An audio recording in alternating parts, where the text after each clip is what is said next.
अस्सलामु अलैकुम रहमतुल्लाहि व बाराकातुहू। বরেন্দ্র একাডেমি অনলাইন স্কুলে স্বাগতম। সুপ্রিয় ছাত্রছাত্রী বন্ধুরা, আজ আমি অনলাইন ক্লাসে মোহাম্মদ তোফাজ্জল হোসেন, সহকারী শিক্ষক, বরেন্দ্র একাডেমি মাধ্যমিক বিদ্যালয়, নিয়ামতপুর, নওগাঁ। আজ আমি তোমাদের জন্য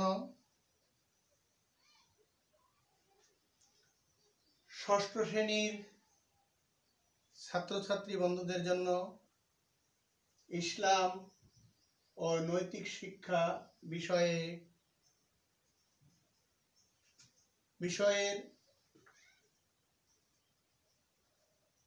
তৃতীয় অধ্যায় 1 নম্বর পাঠের আল কোরআনের পরিচয় সম্পর্কে আলোচনা করতে যাচ্ছি। আমার ষষ্ঠ শ্রেণীর শিক্ষার্থী বন্ধুরা, তোমরা যে যেখানে আছো, আমি আশা করব তোমরা ক্লাসটি দেখবে,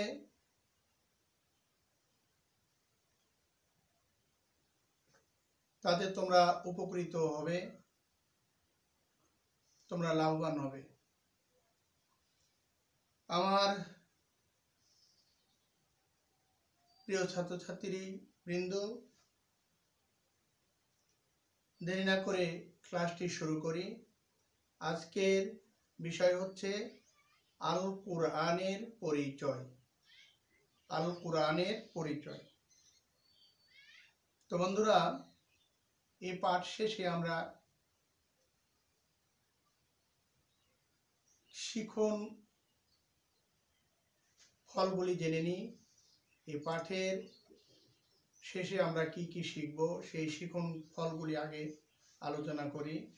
এই পাঠ শেষে আমরা জানতে পারব এই পাঠে জানতে পারবে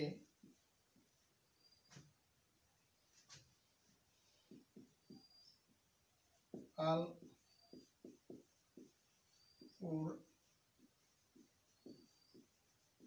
কুরআনের পরিচয়।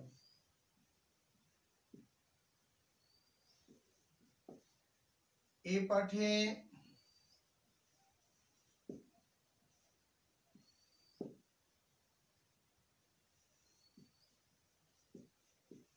জানতে পারবে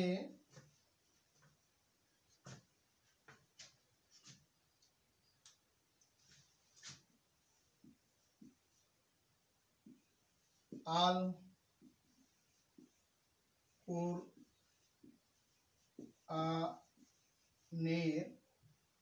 কুরআনের অবতরণ।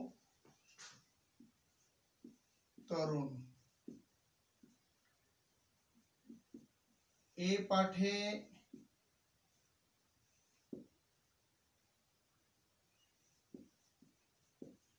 জানতে পারবে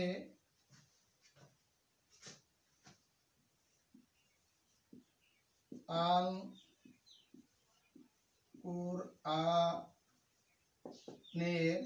কুরআনের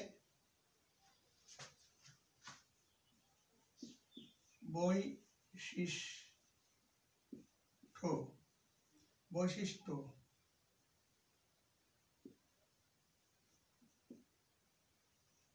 এই পাঠে জানতে পারবে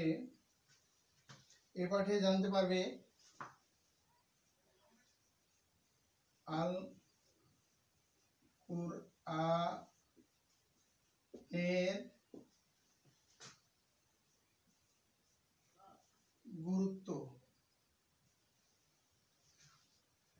আমার প্রিয় ছাত্রছাত্রী বন্ধুরা, বোর্ডের দিকে লক্ষ্য করো। আজকের আমাদের আলোচনার বিষয় হচ্ছে আল কোরআনের পরিচয়। আমাদের এই পাঠ শেষে আমরা কি কি শিখন ফল লাভ করব এ বিষয়ে বোর্ডে লেখা হয়েছে। বোর্ডের দিকে তোমরা লক্ষ্য করো। এ পাঠে জানতে পারবে আল কোরআনের পরিচয়। এই পাঠে জানতে পারবে আল কোরআনের অবতরণ, আল কোরআনের অবতরণ। এ পাঠে জানতে পারবে আল কোরআনের বৈশিষ্ট্য। এই পাঠে জানতে পারবে আল কোরআনের গুরুত্ব। আমার প্রিয় ছাত্রছাত্রী বন্ধুরা, এবার আমরা আলোচনা করব 1 নম্বর পাঠ সম্পর্কে। আমরা আলোচনা করব 1 নম্বর পাঠ। এই পাঠ সম্পর্কে আজকে আমরা আলোচনা করব আল কোরআনের পরিচয়। আমার প্রিয় ছাত্রছাত্রী বন্ধুরা,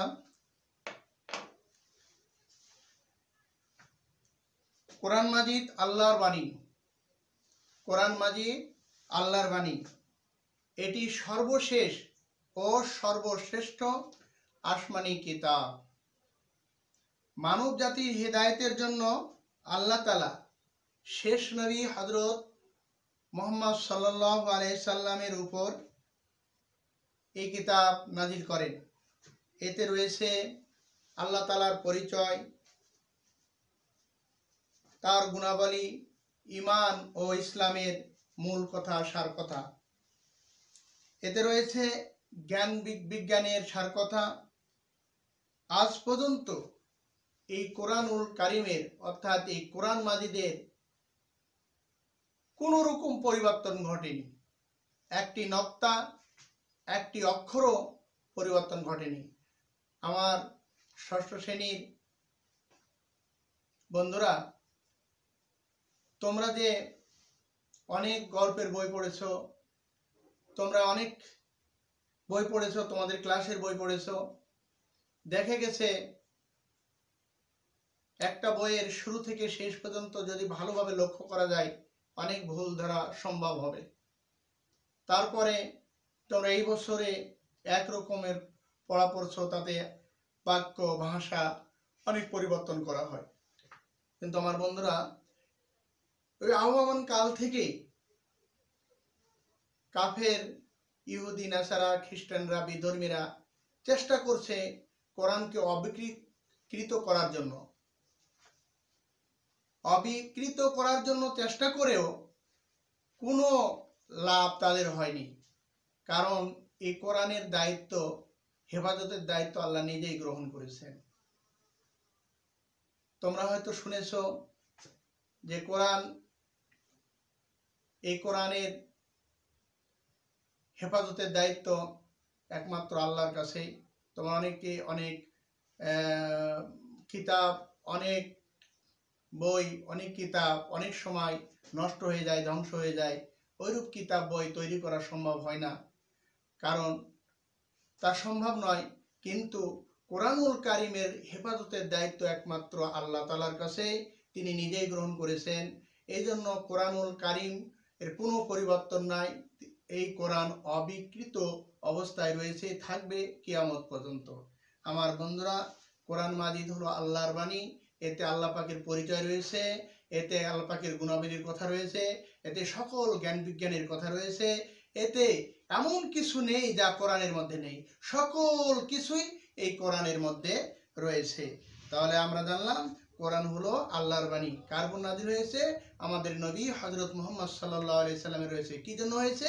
হয়েছে মানুষ জাতির হেদায়েতের জন্য হয়েছে। আমার প্রিয় ছাত্রছাত্রী বন্ধুরা, অবশ্যই তোমরা জানলে যে এই কোরআন মাজিদের পরিচয় সম্পর্কে তোমরা জানলে। আশা করব আরো ভালোভাবে তোমরা এই কোরআন মাজিদের পরবর্তী সময়ে, পরবর্তী ক্লাসে আরো বড়ভাবে তোমরা এই কোরআন মাজিদের পরিচয় সম্পর্কে জানতে পারবে। আমার সুপ্রিয় ছাত্রছাত্রী বন্ধুরা, এবার আমরা আলোচনা করব এই দ্বিতীয় নম্বর, যে এই পাঠে যে কোরআনের অবতরণ সম্পর্কে আমরা আলোচনা করব। দ্বিতীয় নম্বর আমরা আলোচনা করব কোরআন মাজিদ অবতরণ সম্পর্কে। কোরআনের অবতরণ সম্পর্কে আমরা আলোচনা করব। এটি সর্বশেষ এটি সর্বশেষ নবী।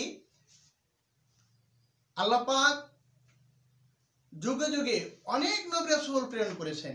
হযরত আদম আলাইহিস সালাম থেকে শুরু করে আমাদের নবী হযরত মুহাম্মদ সাল্লাল্লাহু আলাইহি সাল্লাম শেষ নবী। আদম আলাইহিস সালাম থেকে শুরু করে শেষ নবী হযরত মুহাম্মদ সাল্লাল্লাহু আলাইহি সাল্লাম, এই সর্বশেষ নবী অর্থাৎ সর্বশ্রেষ্ঠ নবী হযরত মুহাম্মদ সাল্লাল্লাহু আলাইহি সাল্লাম এর উপরে কোরআন মাজিদ নাজিল করেছেন।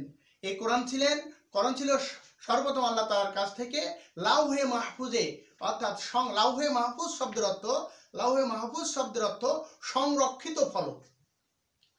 তাহলে আল্লাহ তাআলার কাছ থেকে কোরআনটা কোথায় একসঙ্গে লাউহে মাহফুজে আল্লাহ তাআলা সংরক্ষিত করেন। লাউহে মাহফুজ শব্দের অর্থ সংরক্ষিত ফলক। আমার প্রিয় ছাত্রছাত্রী বন্ধুরা, তোমাদের যদি বলা হয় যে কোরআন সর্বপ্রথম আল্লাহ তাআলার কাছ থেকে কোথায় সংরক্ষিত হয়েছিল, তোমরা উত্তর দিবে যে কোরআন আল্লাহ তাআলার কাছ থেকে একসাথে সর্বপ্রথম লাউহে মাহফুজে অর্থাৎ সংরক্ষিত ফলকে আল্লাহ তাআলা সেখানে সংরক্ষিত করেন। মহানবী সাল্লাল্লাহু আলাইহি সাল্লাম যখন মক্কা নগরে জন্মগ্রহণ করেন, তিনি জন্মগ্রহণ করেন মক্কা নগরে। আমাদের নবী হযরত মুহাম্মদ সাল্লাল্লাহু আলাইহি সাল্লাম জন্মগ্রহণ করেন মক্কা নগরে। তখন মক্কার অবস্থা খুব ভালো ছিল না। কেমন ভালো ছিল না? তোমাদের মধ্যে প্রশ্ন হতে পারে যে অভাব অভিযোগ ছিল না দুর্ভিক্ষ ছিল, এরূপ তোমাদের মনে ধারণা আসতে পারে। কিন্তু না, তোমাদের আমাদের ঘরে যদি খাবার নাও থাকে, তবে একটা জিনিস যদি সেখানে না থাকে তাহলে খুব ভালো। তা কি? অশান্তি, অরাজকতা, হট্টগোল, মারামারি। কিন্তু আরবে খাদ্য ছিল, কিন্তু সেখানে ছিল না কোনো শান্তি। সেখানে মারামারি, কাটাকাটি, হত্যা, লুণ্ঠন, সেখানে ছিনতাই, এবং মানুষেরা এক আল্লাহকে ভুলে গিয়ে মানুষেরা বিভিন্ন রকমের পূজা পার্বণ তারা শুরু করেছিল। গাছের পূজা করত, মূর্তি পূজা করত, এইভাবে বিভেদ তাদের মধ্যে লেগেই ছিল। এমন সময় আমাদের মহানবী সাল্লাল্লাহু আলাইহি সাল্লাম এখানে জন্মগ্রহণ করলেন।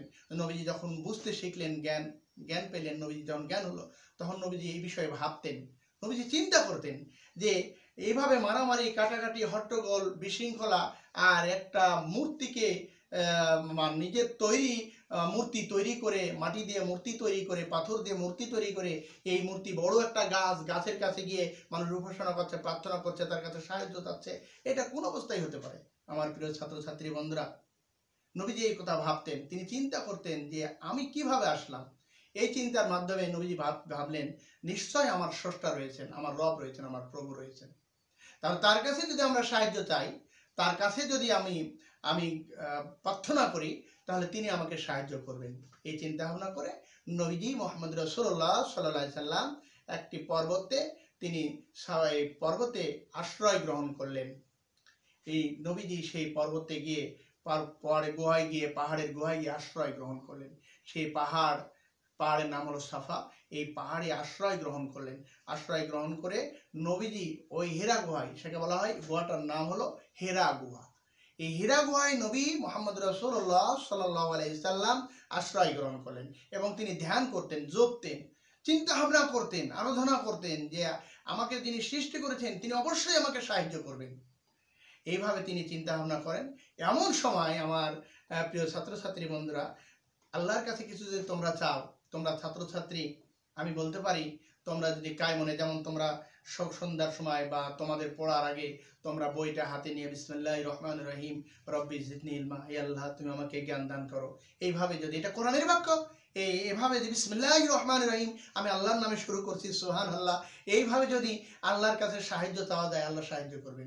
আমার নবীজি এই হীরা গুহায় ধ্যানমগ্ন অবস্থায় রয়েছেন, তিনি এইভাবে আল্লাহর কাছে প্রার্থনা করলেন যে আল্লাহ বাঁচাও, সাহায্য করো, আল্লাহ রক্ষা করো, আল্লাহ রক্ষা করো, এই জাতিকে, এই মানুষকে তুমি তৈরি করেছো, তুমি হেফাজত করো, আল্লাহ তুমি আমার রব, তুমি স্রষ্টা, তোমাকে পথ বলে দাও।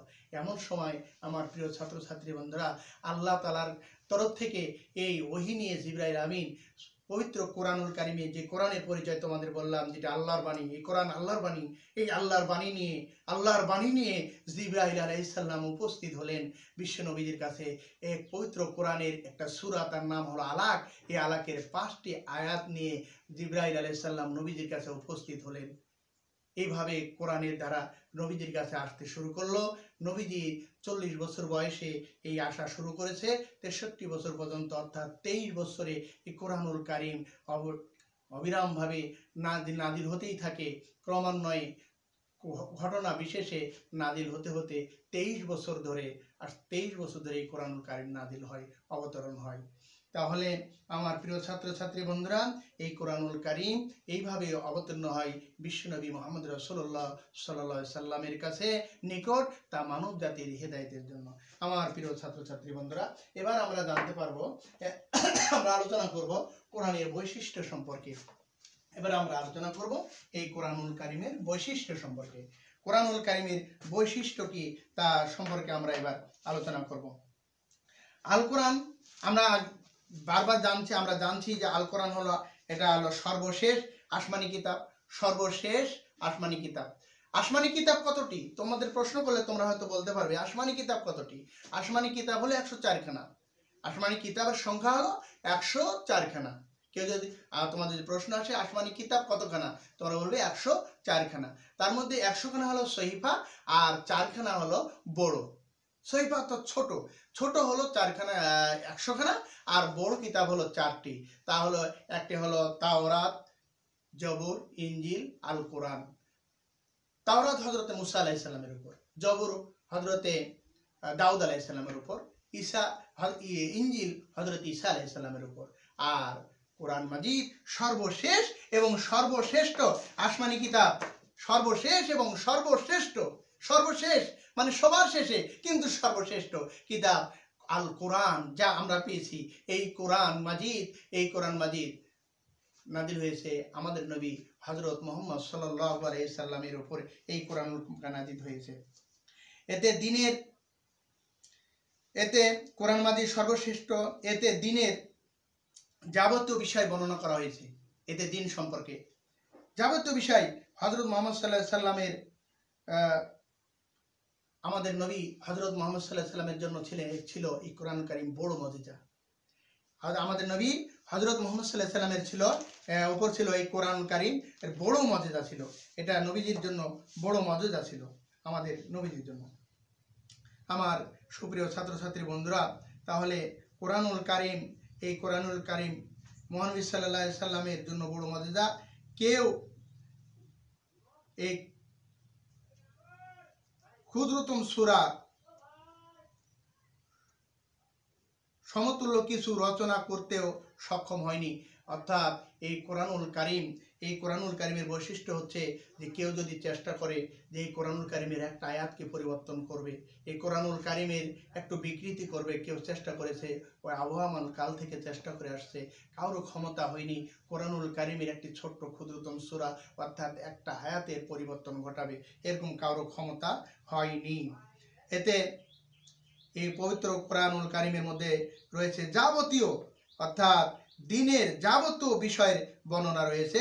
মানব জীবনের যেসব সমস্যা উদ্ভব হয়েছে, যে সমস্যার সৃষ্টি হয়েছে, এই কোরআনুল কারীম তার জবাব দিয়ে দিয়েছে। পবিত্র কোরআনুল কারীমের কাছে সমাধান পেয়ে গেছে মানুষ। কোনো বিপদে পড়লে, কোনো সমস্যায় পড়লে মানুষ যদি কোরআনকে, অর্থাৎ আমরা যদি এই কোরআনকে ফলো করি, এই কোরআনের কাছে যদি আমরা উপস্থিত হই, এই কোরআনের মাধ্যমে যদি আমরা জানতে চাই, তা আমরা জানতে পারবো। আমাদের সকল সমস্যার সমাধান এই কোরআন দিয়ে করে দেওয়া সম্ভব হবে, কোরআনের হওয়া সম্ভব হবে। আমার প্রিয় ছাত্রছাত্রী বন্ধুরা, এবার আমরা আলোচনা করব কোরআনুল কারীমের গুরুত্ব সম্পর্কে। এবার আমরা আলোচনা করব কোরআনুল কারীম, অর্থাৎ এই পাঠে কোরআনের যে গুরুত্ব, কোরআনের গুরুত্ব কতটুকু, এই কোরআনের গুরুত্ব সম্পর্কে আমরা আলোচনা করব। এই কোরআন জ্ঞান সমূহের ভান্ডার।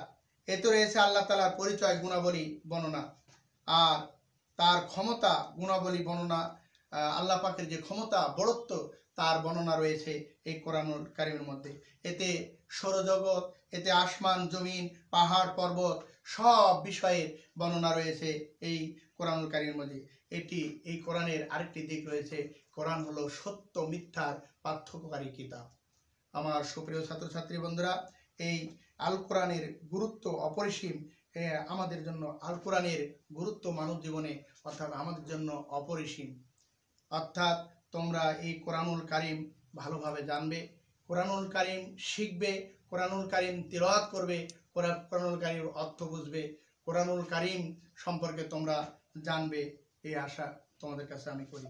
আমার সুপ্রিয় ছাত্রছাত্রী বন্ধুরা, এবার আমরা আলোচনা এই কোরআনুল কারীমের পরিচয় সম্পর্কে জানলাম, কোরআনুল কারীমের বৈশিষ্ট্য সম্পর্কে জানলাম, আমরা জানলাম কোরআনুল কারীমের গুরুত্ব সম্পর্কে, আমরা জানলাম কোরআনুল কারীমের অবতরণ সম্পর্কে। আমি তোমাদের জন্য, আমার ষষ্ঠ শ্রেণীর ছাত্রছাত্রী বন্ধুরা, তোমাদের জন্য আমি জ্ঞানমূলক বাড়ির কাজ এটা জ্ঞানমূলক তোমাদের জন্য 5টি প্রশ্ন আমি দিচ্ছি, তোমরা বাড়িতে তা করবে। 1 নম্বর হচ্ছে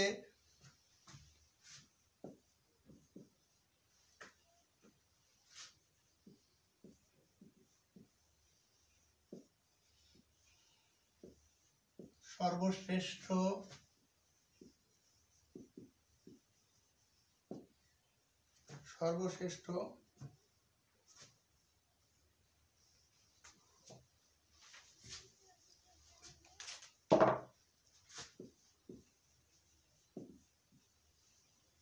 কিতাবের নাম কি? 2 নম্বর হচ্ছে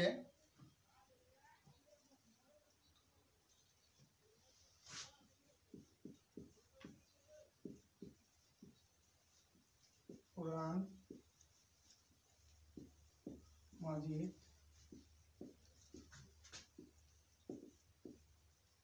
বছরে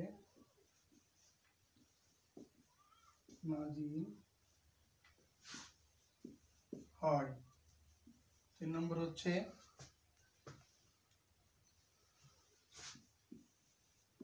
কোন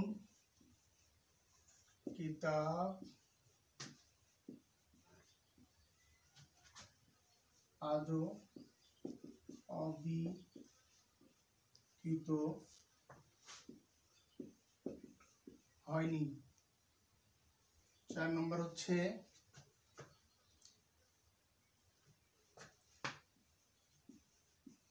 মহানবী সাল্লাল্লাহু আলাইহি সাল্লাম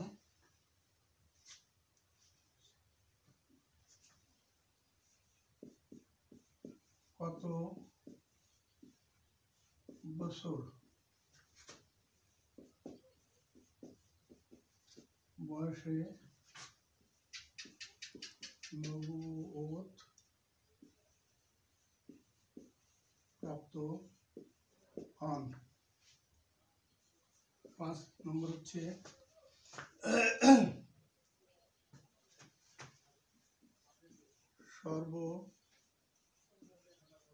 সর্বপ্রথম কয়টি আয়াত নাজিল হয়। আমার প্রিয় ছাত্রছাত্রী বন্ধুরা, তোমাদের জন্য বাড়ির এই 5টি প্রশ্ন অর্থাৎ তোমাদের বাড়ির কাজ যে জ্ঞানমূলক এই 5টি প্রশ্ন দিলাম, তোমরা অবশ্যই এই 5টি প্রশ্ন করবে এবং তোমরা স্বাস্থ্যবিধি মেনে তোমরা চলবে, যাতে করে তোমরা ভালো থাকতে পারবে। আর আশা করি তোমরা তোমাদের পড়ালেখার মাধ্যমেই তোমরা তোমার সময়টা কাটাবে। তোমরা সকলে ভালো থাকো, সুন্দর থাকো, সুস্থ থাকো, এই কামনা করে আমি আজকের ক্লাস ইতি করছি। খোদা হাফেজ, ধন্যবাদ। আসসালামু আলাইকুম রহমতুল্লাহ।